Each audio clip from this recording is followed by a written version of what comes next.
Hi, I'm James Naylor Green, professor of Brazilian history and culture at Brown University, and the national co-coordinator of the U.S. Network for Democracy in Brazil. This program is supported by the Washington, Brazil office. This is Brazil Unfiltered. This is our last podcast of the year, and we decided to turn the tables and ask André Pagliarini, who is a member of the editorial team that produces the Washington, Brazil office's weekly newsletter, to join us and conduct an interview with me about the work of the Washington, Brazil office and the current situation in Brazil.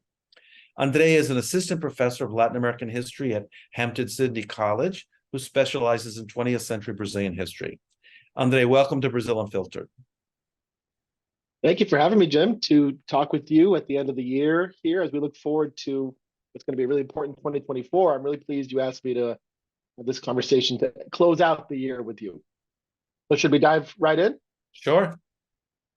So 2024, both for the United States and Brazil, is going to be a really important year, which maybe we can get to at the end. But I think we should begin by looking back on the year that was. 2023, of course, began with Lula's inauguration on January 1st. It was a really, I think, auspicious moment. Symbolically, Lula went up the ramp to the presidential palace with different representatives of a diverse society that Brazil is. And then, of course, not too long after that, we're coming up on the year anniversary. In fact, there is this insurrection of Bolsonarista supporters and this kind of attack on Brazilian institutions that cast a pall over at least the first few days and weeks and months of the Lula administration. I wonder if, to begin with, you can talk to us about that moment, what it's meant this year, how the international community responded to it, your thoughts on that as we approach the year anniversary of January 6th.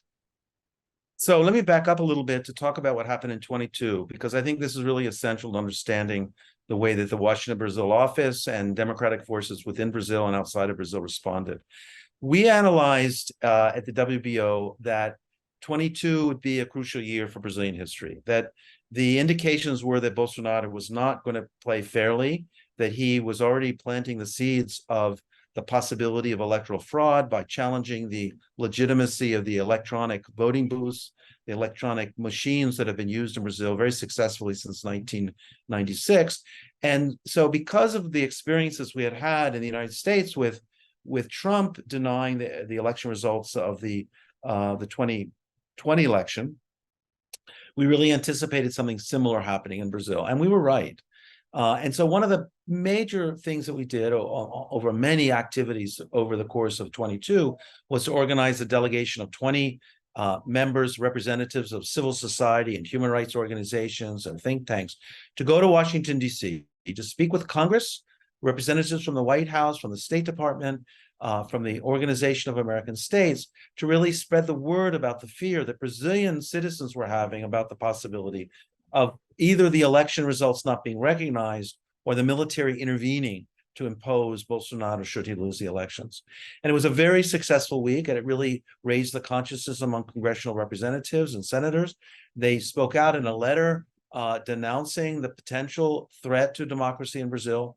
And all of this was happening concurrently with what I consider to be a very correct position of the Biden administration to send multiple signals to the armed forces in Brazil that should they consider carrying out some kind of military intervention to overturn the election results, that the United States would oppose it. They would not only not support it, that they would really clearly oppose it. And this was a message that the White House sent, the State Department sent it. It was very clearly signaled to the armed forces in Brazil. Joined along with that, the pressure in Congress to say the same message. And I think the height of that was just before the first round of the elections. Senator Bernie Sanders and Senator Tim Kaine of Virginia presented a unanimous consent resolution in the Senate that was approved by the entire body. No one objected, and if any senator objected to the decision to pass this resolution, it would not have passed. And it sent a very strong and clear message to the military. Lula ran in the elections in the second round. He won by 2 million votes. It was a very close election, but he won, even though there was some hanky-pankies by the government trying to interfere in the results. And after that, as you pointed out, very successful and very emotional inauguration. And then a week later, Bolsonaro's forces tried to kind of intervene and overturn the situation and provoke basically a military intervention. And they had done this since the election results were announced at the end of October. They were really mobilizing, camping out in front of army barracks to pressure the military to intervene. And they invaded the 3 seats of power. They destroyed property. They caused tremendous damage, but they were not successful. And they were largely not successful because the armed forces were divided. We currently know that, in fact, the Air Force was enthusiastic about a plan that was being circulated among Bolsonaro's supporters with the support of Bolsonaro, but the Navy and the armed forces, understanding that they did not have U.S. government support, if they were to carry out an attempted coup and it failed, it would really discredit entirely the military. So they backed down and they decided not to support what was demanded by Bolsonaro supporters. And I think this was a tremendously important victory for democracy in Brazil. And if we take into consideration that the United States had supported the 1964 military coup and had supported the dictatorship in power, this clear message by the Biden administration in favor of democracy, I think, was a crucial element among many in deterring what would have been a horrific military takeover. No, absolutely. I wanted to begin there because it's one of these instances, as you pointed out, where what might have been a really deep crisis was for the most part contained and averted. And, the WBO played its role as one of many international, agents drawing attention to this. But I want to zoom out from that specific case to talk about the WBO and its mission. So what can you tell us what does success look like for the WBO? In this case, clearly, it was helping to contain this anti-democratic insurgency or insurrection and get the institutions to kind of calm down, international attention, all of that. But more broadly, aside from that specific case, what does the WBO consider to be success for its mission? What does that look like? Yeah. So again, in this story, and I'd like to go back and understand the context of things. There's actually been solidarity with Brazil starting in 1969 when Congressman Marcio Moreira Alves, who had been punished by the Congress for speaking out against the military dictatorship, and the government tried to take a seat away in Congress, and the Congress voted against that. And then the government used this as a pretext to clamp down and issue a decree, Institutional Act Number 5, which really shut down the democracy in the country totally. And so he is going to the United States in 1969 and talking to senators about the situation in Brazil, returning in 1970 to speak at the Latin American Studies Association, began a process of years of activities by Brazilians in conjunction with people in the United States to defend democracy in Brazil. At first by denouncing the dictatorship and its authoritarian measures, and then later supporting efforts to expand democracy as the country moved from authoritarian regime to a democratic regime. So that's the context of many years of work. And in 2018, when Brazilian scholars of Brazil in the United States, and Brazilians living in the United States came together at the Columbia University Law School to found the U.S. Network for Democracy in Brazil. And at that meeting, we presented a resolution calling on the establishment of an office in Washington, D.C. that focused on Brazil. Now, there are many other people working on Latin America in Washington, D.C., but there had never been a concerted effort to combine think tank activities, developing policies and writing about the reality of Brazil with an articulation in Congress. So in 2019, we were able to raise money to be able to hire our first executive director, Juliana Moraes, who helped us launch the WBO as an entity. She had already been working in DC and supporting efforts in Congress to educate representatives about the situation in Brazil. Very, very important work she and others had done prior to the establishment of the WBO. But we were able, with her work, to start developing more intense relations with people in Congress, which led to all the articulations that I outlined with you. So what are our goals? Our goals are really actually to be a space in DC and in the United States where people can come together to think about Brazil from a progressive perspective and to suggest good policy for the United States vis-a-vis Brazil. And at the same time, to support social movements, NGOs, think tanks in Brazil, which wish to articulate internationally their concerns about Brazil in the United States and and other parts of the world, trying to explain to people what would be the best practices of the US government and the European Union, and also what would be the best ways for Brazilian social movements to be able to raise their questions, raise their voices internationally. And so we've become a vehicle for that over the course of the 4 years that we've been kind of in existence, and the last 2 years when we institutionalized. And we're able to reorganize and hire Paulo and Piauí, a lawyer, a professor of law who worked with the Ministry of Justice and later was the executive secretary of the Inter-American Commission on Human Rights, as our new executive director, expanding our team to really successfully work in Washington, D.C., in New York, in Brasilia, and in Rio de Janeiro. And that's kind of been our mission, is to successfully expand our work to be able to provide opportunities for social movements in Brazil to articulate their demands, their concerns, their issues in the United States and beyond. I think one of the things WBO can be proud of is the extent to which, while it's still a small organization, the impact that it's had this year, in which so much international attention has been focused on Brazil, has been, I think, noticeable and tangible. So thinking about that, I guess a two-part question. What is your feeling personally as Jim Green about the year ahead, 2024, for Brazil, for South America, for the United States, but then also for the WBO? What are the plans for the year ahead? And how are you sort of feeling about the year that's taking shape before us?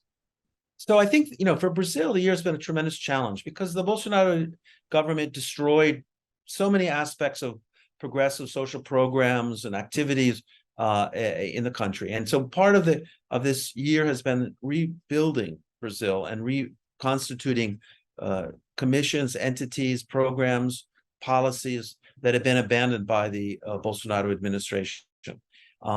And I think that that also includes trying to find a way to stabilize the economy, to decrease inflation, to really find ways to be able to financially viably implement many of the social programs that had been abandoned by or reduced by the Bolsonaro administration.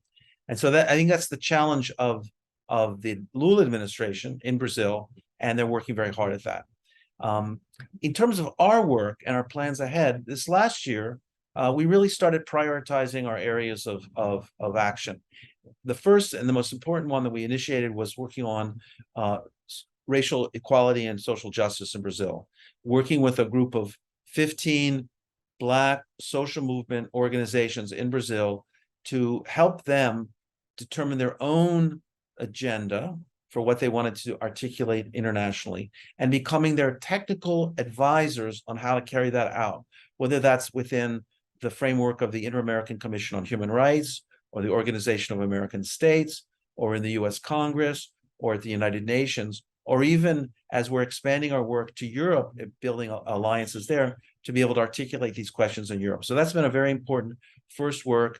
It was a high priority of us to confront racism and racial inequality in Brazil and really support the social movements that are trying to change a long-term hierarchical society that really keeps Afro-Brazilians and indigenous peoples and other communities at the social lower end of the social pyramid. So that's been really important.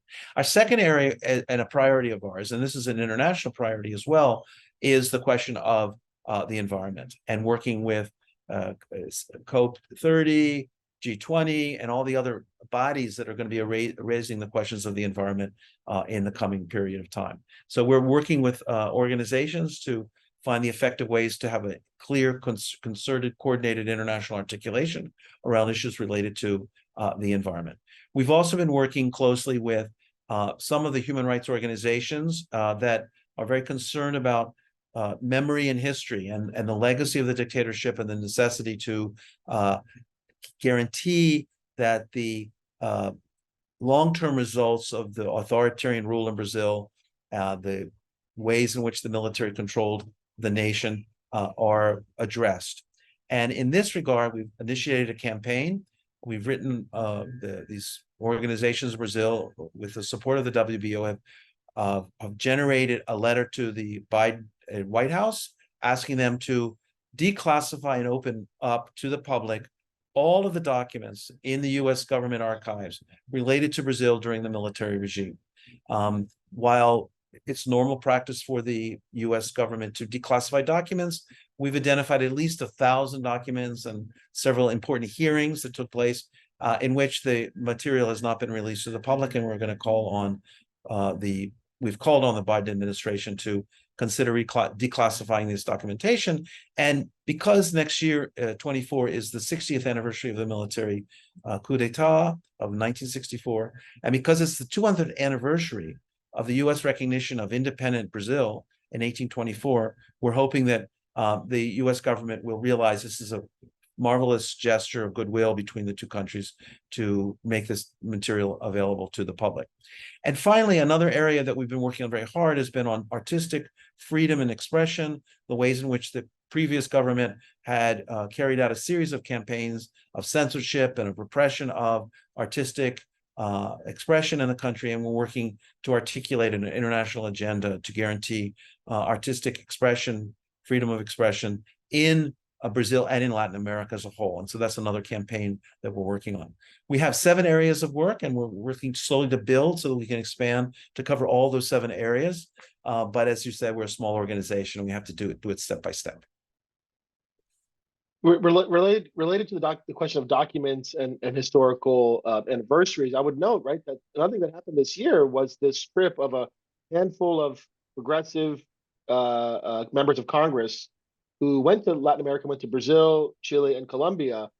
And one of the things that they asked for in Chile was precisely what you just said, a release of documents that remain classified, that many Chilean scholars and activists and members of government have been asking for. And the Biden administration, I'm not sure these things it was connected to the trip per se, but given this pressure on the, near the anniversary of the Chilean coup, which was, marked an anniversary this year, 40th, released documents. So maybe there's some precedent there for next year in 64 anniversary for more documents to follow. Of course, that depends on a relatively receptive U.S. partner or chief executive. I wonder how you're thinking about the 2024 election. I mean, clearly, so much of the WBO's work relies on working with Democrats in Congress, although perhaps not exclusively.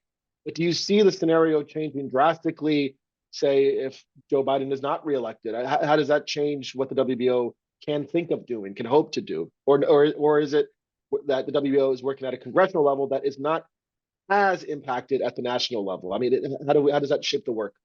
No, I think, 24 is a crucial year for everyone. I think that anyone who understands it differently is really putting their head in the sand. And the outcome of the American elections is going to change the profile of the world.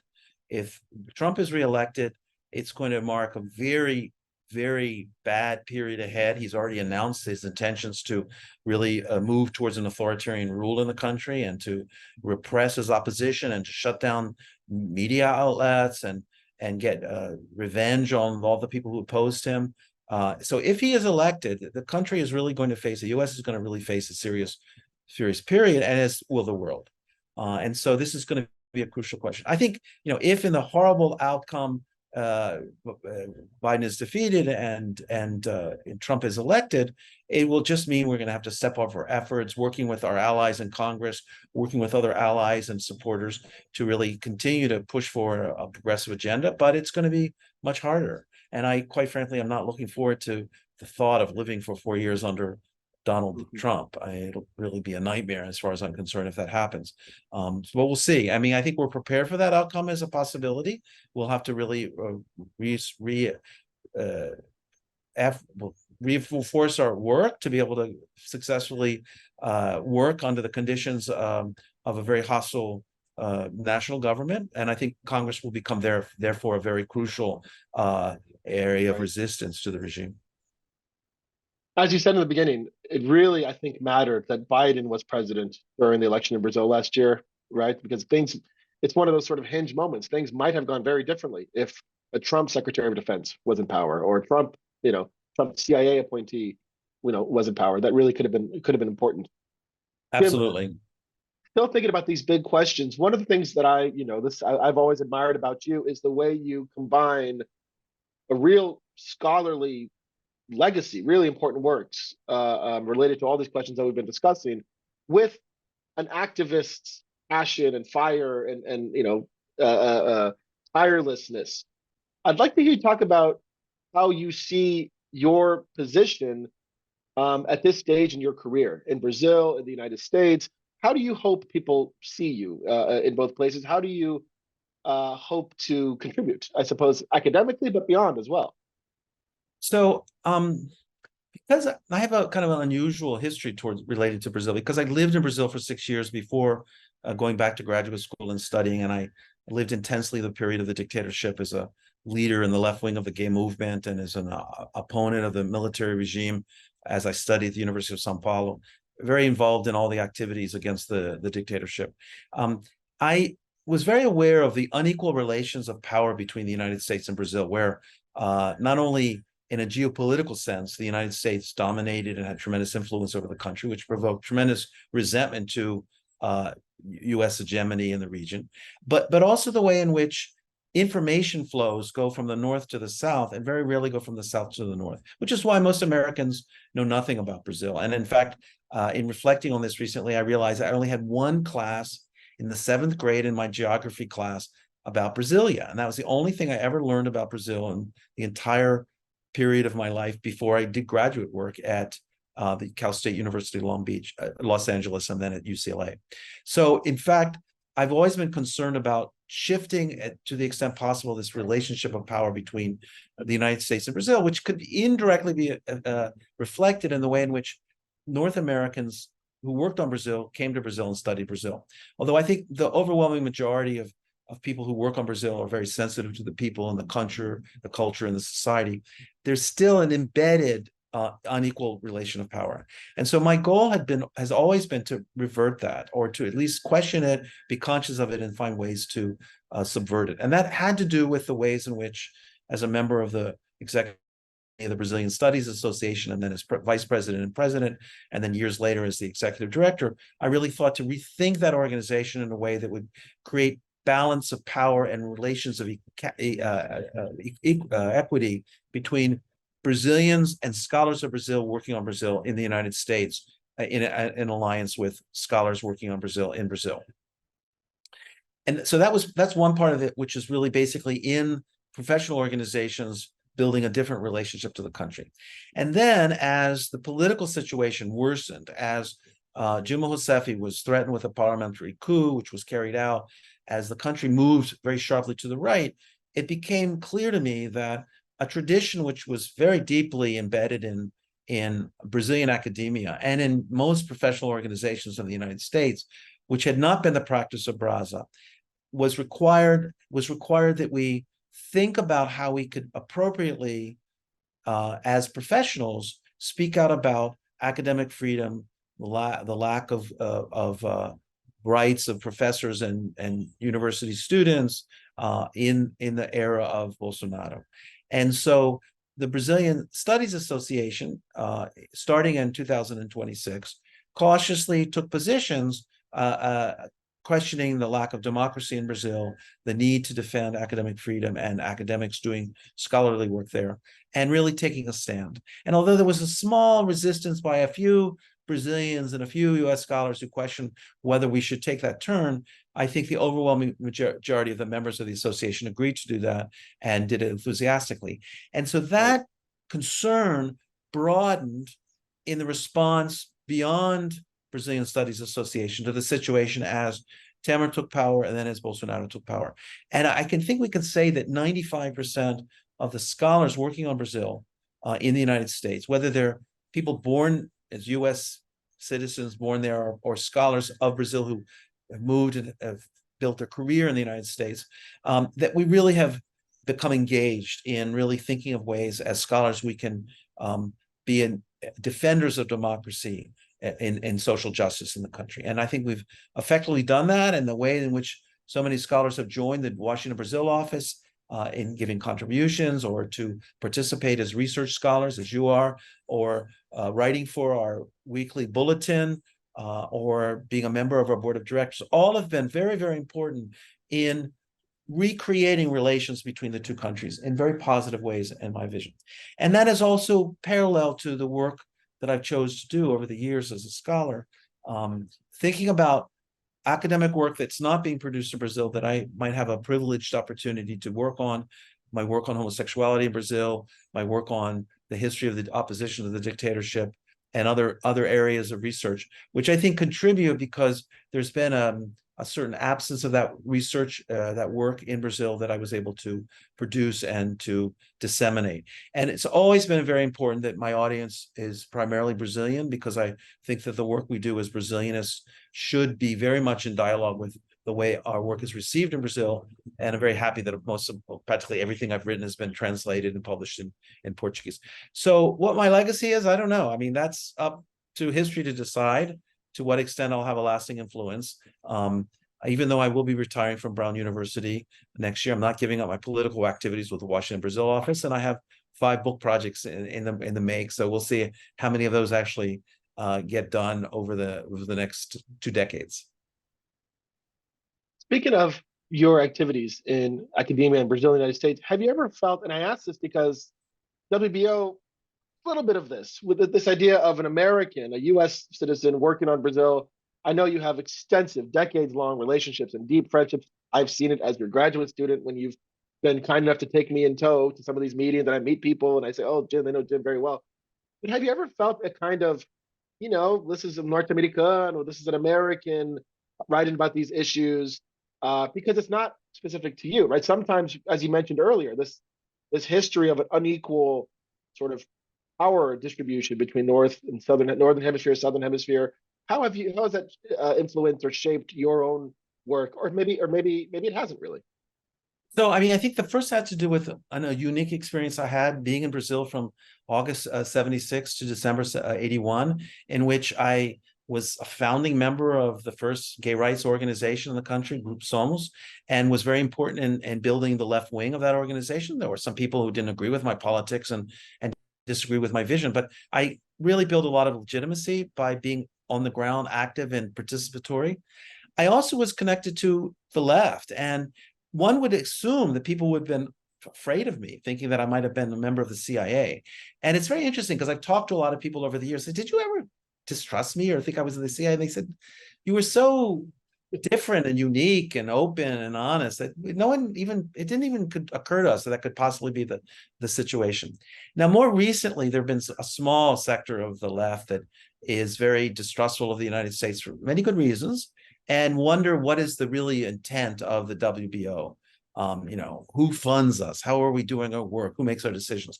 And we're an organization, although in the United States, very clearly wanted to include and make as a principal part of our work Brazilians. And so of our core team, the vast majority are Brazilians working with us. And we were very conscious of wanting to make sure that our movement was supported by social movements in Brazil and NGOs and think tanks. And so the 55 plus organizations who have affiliated with the WBO are the cream of the crop of social movements in Brazil, from the landless peasants movement, the MST, to the housing movement in Sao Paulo, to the most important human rights organizations, Marielle Franco Institute, the Vladimir Herzog Institute, the Arns Commission. We have a vast number of Black organizations, environmental organizations supporting our work. And so there are some people who say, well, something may be bad happening here. But the question then is, is it not possible for social movements in Brazil to figure out who are their allies and who are not, and make their decisions to join with us? And they have, and we've had really good results with that. So I think it is very true that the United States has done many very problematic things in Brazil and Latin America and around the world over the course of time. And so to counter that, we have to really have a very clear, transparent policy mechanism for functioning and democratic processes, et cetera, to counterbalance any fears that people might have or any reservations. And we've been very successful in that regard. And I think it also has to do with the fact that I was very consciously wanting to build these very close relations with people in Brazil over the course of time.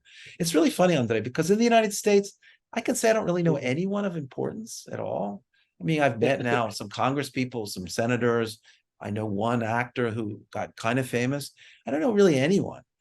and I'm in a university, a very prestigious university, teaching Right. Brazilian history. In Brazil, I literally know 10 ministers of the current government who would know me by first name. I know 3 past presidents. So it's a very strange situation. To a certain extent, it's partially built upon a certain deference, cultural deference that Right. Brazilians have to North Americans, and I'm conscious of that, and I don't try to play with that or take advantage of that. But I know that that's a dynamic in the relationships I have with people, and consciously I'm trying to be on the side of democracy and social justice, which was the original reason I got involved in working on Brazil, in 1973, and a small study group in Philadelphia when I started learning about the country, its people, its culture, its history. That's the thing, Jim. As we begin to wind things down, I was looking this up before we spoke. Median age in Brazil is 33, meaning that half the population is older, half the population is younger. So your relationship with Brazil is longer than millions of Brazilians have been alive. I mean, millions and millions. It's a young, country on the whole still. I'd like to ask you to put your historian hat on and to think about this moment for Brazil on the world stage. And when I say historicize, I mean either the past 5, 10 years, but really even the past sort of 200. How do we think about this moment for Brazil historically in the hemisphere and beyond? How do you analyze where Brazil is today? So since 1500, when the first Portuguese landed on the coast and had contacts with the indigenous population and wrote reports back to the King of Portugal, there has been a constant theme of a country of immense wealth, possibilities, material possibilities, cultural possibilities.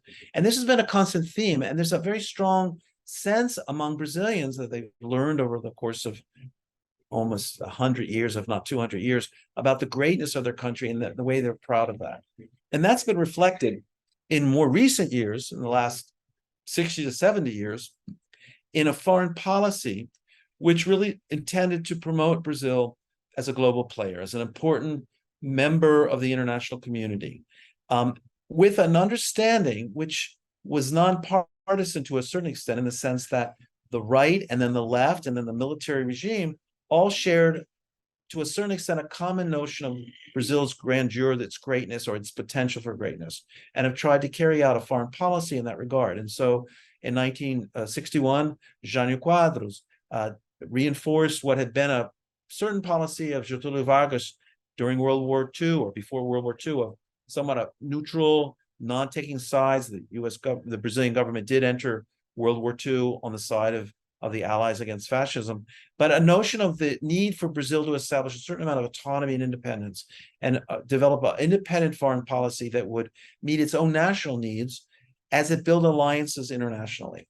And because of the influence of the United States, it was an important player in this regard. And so there was a lot of influence, or still is a lot of influence, of the United States on Brazilian society, but a desire by the Brazilian government of all kinds to retain a certain amount of autonomy and independence. And I think that's reflected in many initiatives of the current government and past governments to try to play an important role in achieving peace and equality among the nations, an aspiration of Brazil to be a permanent member of the Security Council, rethinking of the way in which the United Nations was constructed in the immediate post-World War II era, making sure that Brazil plays a more important role internationally. And it's something that I think one of the goals that we have in the Washington Brazil office is to try to help policymakers in the United States understand this as a very deeply felt idea in Brazil that needs to be acknowledged and respected, and not assume that just because the United States has a specific policy that immediately Brazil will follow it. And I think this is an important thing to be mentioned. And I think the current government is trying to forge that independent foreign policy, as have previous governments. Yeah, I mean, a related question. It strikes me that the WBO, part of what it's trying to do is to communicate to those in power in the United States and other actors in the United States a more, I suppose, textured understanding of Brazilian society and politics and the ways that society influences politics. What are some things in your experience on going in both directions that most Americans in the United States sort of misunderstand or get wrong about Brazil, and vice versa? What are some things that you've noticed over years and decades that are just not quite right, that each country thinks about the other? So one of the things we did as the Washington Brazil office in 2021, right after Biden was elected, was to write a policy paper to the Biden administration suggesting the challenges that Brazil faces and how the United States could play a positive role as opposed to a negative role in that. And we are currently finishing this year's version of the policy paper, which we hope to get out very soon to our members and supporters and people interested about this. It will be sent to members of Congress and to the Biden administration, circulated in Brazil in a Portuguese language version. It's all very important for our work.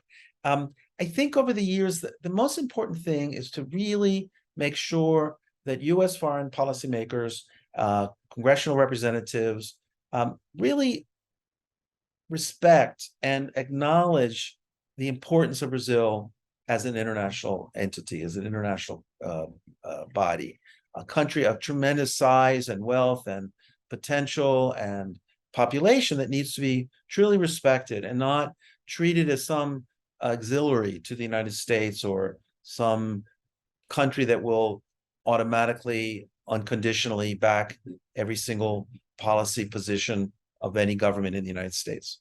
On the side of Brazilians in the government who support the current government, I think sometimes the pains and the sorrows of the past understandably filter the present, and sometimes people are unable to distinguish between different changes and shifts. I don't think anyone in Brazil would argue that there's a tremendous difference between what was the Bolsonaro government and what is the current government. Right. The current government of Lula is a broad coalition built with many different allies and people who have been previously not very friendly to the PT. And it's trying to work with a very conservative Congress to pass legislation which will try to carry out a progressive agenda. It's a tremendous challenge. The United States has the same problem because we're a polarized country with an incredibly conservative Republican Party supporting an amazingly reactionary politician under 92 federal indictments for crimes he's committed. And I assume he's going to be convicted of some of them, and yet still his supporters think he should be elected president, which is something actually Brazilians don't understand. How can he even be a candidate for president with 92 indictments against him? And I have to explain that in the United States, there's only two requirements to be president: 35 years old and be a citizen born in the United States. And so you can run for office from jail and you can be elected from prison, and then we'll have to figure out how that works in real life. So I think that there's a whole a simplification of the complexities of U.S. politics and society that merits much more information and dialogue and conversation. I remember talking to a person recently last year when I was in Brazil for the year about the importance of abortion rights in the United States. And the person said, really? Is that really an issue? Because in Brazil, the women's movement and people who support the right for women to have control over their bodies have not managed up till now to get even progressive parts of Brazilian society to support the right for women to have an abortion. Whereas in the United States, for years now, it's been a part of the platform of the Democratic Party, an important issue for many people. And we see was a very important outcome in the congressional elections that happened. There was a sweeping, and in recent votes, the way in which the right for women to have access to abortions has become a really important person that could be determinant in the elections of 2024. So kind of not understanding the subtleties and the complexities of U.S. politics and the way it works, I think is to the detriment of those who wish to understand the United States and actually even develop policies related to the United States. And so I think this is a process of dialogue and conversation and an interpretation that I think is something that has to go both ways, and we're trying to encourage that. I want to agree with something you said earlier. One area, not to get into the entire Biden foreign policy, but one area I think the Biden administration has recognized that complexity precisely is that when there have been disagreements with the Lula government about foreign policy decisions, say Ukraine especially, they have not done what previous governments might have done in the last century, which is to say, you are not aligning with the United States, you are an enemy, or you are on the naughty list. They have continued to find ways where they can work together. So we saw at the last UN General Assembly, for example, this labor initiative the United States and Brazil, this bilateral, engagement. So I find that to be encouraging, that there isn't this knee-jerk reaction when Brazil has disagreed. They seem to be committed, I think, to finding areas where they do agree. And that's, I think, a better way of approaching the relationship. Where can we agree as opposed to bad Lula, break the relationship? No, and that's really crucial for what might happen in 2024 if Trump is elected, because he clearly is Right. going to immediately say that Brazil is a communist country and Lula is a radical, as he calls Biden a communist and a socialist. I mean, it's just the Right. most insane accusations he makes, and clearly because of the way in which the Trump family has connections to the Bolsonaro family, the kind of alliances that will be built, the Steve Bannon connections that are very deep with the Bolsonaro sons, the possibility of really building an alliance between a government in power in the United States and a government out of power, wishing to come back to power. The Lula government has tremendous challenges to be able to successfully carry out its program and to win support. The last election was very close. It was only a difference of 2 million people voting that Lula won the election. And so I think the stance of the Biden administration has been, I think, in general, and I don't follow all the details of every single pronouncement made by every single member of his administration, but I think they've been cautious and careful and understanding the importance. And I think this is reflected in an unconditional support for democracy into 2022, when every single poll said that Lula was going to win. And so the Biden administration took a clear position saying, we're going to support democracy, we're going to support the elections, we're going to recognize the outcomes of the elections, we're going to denounce the attack on January 8th, knowing that who won the election, or who was going to win the election, was a center-left government, which they could have perhaps considered hostile to some geopolitical interests of the United States, because there are differences between the two countries on many questions. And yet they didn't do that. And they were very consistent about that.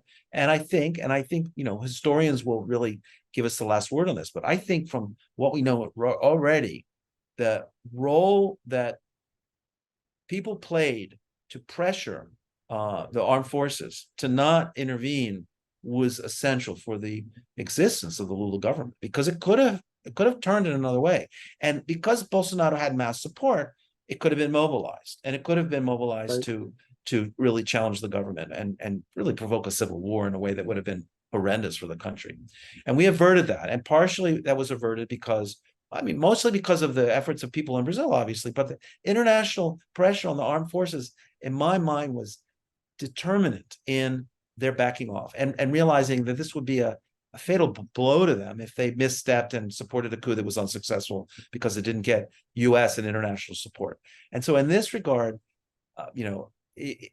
all the ways people might wish to criticize the Biden administration, and I was not enthusiastic about his candidacy when it was launched in 2019. Nevertheless, I think overall the policies have been moderate and considerate towards vis-a-vis Brazil, and I hope they continue to be that. The last, I would say, decade or so, Jim, have been really, I think, instructive in a lot of ways. One of them, as we mentioned, is the importance of who is in the White House, right? When things are happening in Brazil and elsewhere, it really matters who is there. Another was, for a generation that did not really experience the Cold War. I was born, the year the Cold War ended, essentially. The past 10 years in Brazil was, we saw this real sense of anti-communism in a way that I was, we were there in Brazil several points in the past decade. And this sense that, oh, this is what it must have felt like in the run up to 64, that if someone is a mildly left of center, they're a communist and they're going to do all these horrible things. And it seems to me that we're hopefully out of a really dark, I think, period in which this really hostile reaction to anything mildly progressive seems to have broken. That fever, I hope, seems to have passed. So I'm curious if you're feeling, as a lot of things come to a close, right? Your time at Brown, the year, this episode shortly. Are you feeling positive about where things stand, encouraged, or are there Andre, too much to be nervous about? No, I'm by personality and by birth, I think I'm a very positive person. I learned that from my mother, and full of energy and full of let's come out of this situation and build something out of it. So there's no question about that. However, I am not positive about the world situation. I think that the forces of fascism, and I use that word very cautiously, authoritarianism, the ways in which countries around the world are carrying out policies are very alarming. And the rise of the far right in Europe, in Argentina, the threat of the far right in Brazil, the threat of the far right in the United States causes tremendous concern. And so, in a way, I would love my retirement to be a moment of, relaxing and writing books and enjoying museums and going out to restaurants. It's actually going to, by obligation, because of my commitment since a young person, to really keep up the fight, because we're really in a global moment of tremendous polarization in which, Trump can get away with calling members of the Democratic Party communists, which is just crazy. But he does that, and his supporters support him. Or Bolsonaro can say the same thing about the moderate policies of, in many cases, of the Lula administration. And so, unfortunate that we're not out of the woods. This is a very, very serious, polarized time. I can imagine a scenario which is very negative internationally, and which is one of the reasons why, in spite of all the demands it makes on me, it's really important to support the work that we're trying to do as one organization among many fighting for democracy and social justice and equality. And that has been my lifelong mission. I think that's the way I was raised, and it shaped my early life, and it shaped my academic career, and it's going to shape my post-academic career as I continue to work with the WBO and other progressive forces in the United States and in Brazil to work for that kind of world that we want to have. Another world is possible, but it's really threatened at this point by very nefarious forces in the world. And so I guess the message that we wanted to send out to our listeners today, and the reason we kind of wanted to turn tables and have you interview me, and I thank you very much for the interview, was precisely to emphasize to the people who listen to our podcast, the people who support the WBO, that our work is extremely important, that it merits financial support, it merits political support, it merits setting the word out to other people about our work, so that we can continue this really important work of being an important vehicle for Brazilian social movements to articulate their demands and concerns, and to educate the U.S. public and policymakers about the situation in Brazil, so the U.S. government and Congress can have a smart policy towards Brazil that will advance democracy and social justice in Brazil and will strengthen democracy and social justice in the United States. Well, Jim, I always feel energized when I speak with you. Of course, how influential you've been in my life as my doctoral advisor, but really the amount of work that you put into all the things that you do, academic work, activist work, the WBO, I think is a product in many ways of this insight that you, of course, with many others, but that you had for the need of an organization like that. So it's been, of course, a pleasure to talk with you about where things stand as the year draws to a close. And of course, I'm right there with you in pushing the work forward and doing my small part in this larger effort. Thank you, Andre. And I to emphasize two things. First of all, the effort is extremely collective. I'm merely one person in a very important group of people working together. We have an amazing core team of 10 people. We have a board of directors that is 15 fabulous scholars and people connected to some important NGOs in the United States. We have 18 amazing research fellows working with us. And then we have, I think, 2,000 or so, or 3,000 or so people who subscribe to our free weekly bulletin, which you write the editorial for every week and do a brilliant job of that. And so I think we really have a large group of people who are really committed to this project. And what we want to do is to make it even larger, spread the word to more people so that it can strengthen our work and make it go forward. So, Andre, I want to thank you for interviewing me today on Brazil Unfiltered. This was really my pleasure. It was really kind of a swish of roles that I thought was a smart way to kind of end the year as we think about what happened and we talk about what our plans are for the future. Thank you so much for being with us. I enjoyed it so much, Jim. Thanks. I hope you enjoyed the interview. If you're watching on YouTube, don't forget to like the video. And if you have not yet subscribed, please do so. If you're listening on Apple Podcasts, Spotify, or wherever you listen to your podcast, please leave us a 5-star review. It helps other people find the program. Have a great week. Until next time, até a próxima.